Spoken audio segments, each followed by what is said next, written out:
अगदी गुण्यागोविंदाने या आरक्षणाचा लाभ घेतलेला आहे। आज आपण फक्त सिंधुदुर्ग जिल्ह्यातला विचार केला तर या ठिकाणी प्रामुख्याने आपल्याला माहिती आहे की अशाच प्रकारच्या जाती सिंधुदुर्गामध्ये आहेत। ते 59 जातीपैकी या ठिकाणी आपल्याकडे सगळ्यांचा समावेश आहे। सिंधुदुर्गात ज्या मूळ स्थायिक आहेत त्या जातींना, त्या अनुसूचित जातींना या ठिकाणी आरक्षणाचा लाभ मिळाला आहे। उद्या सकाळी याचं काय होईल?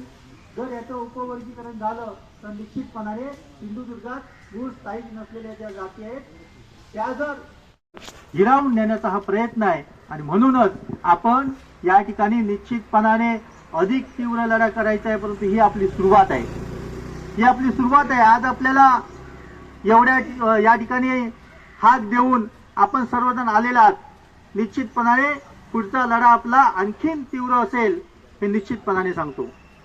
मित्रो, आपल्याला ज्ञात आहे या उपवर्गीकरणा संदर्भाने ज्या काही गोष्टी घडामोडी घडत गेल्या त्या सन 2000 करण्याचा अधिकार नाहीये।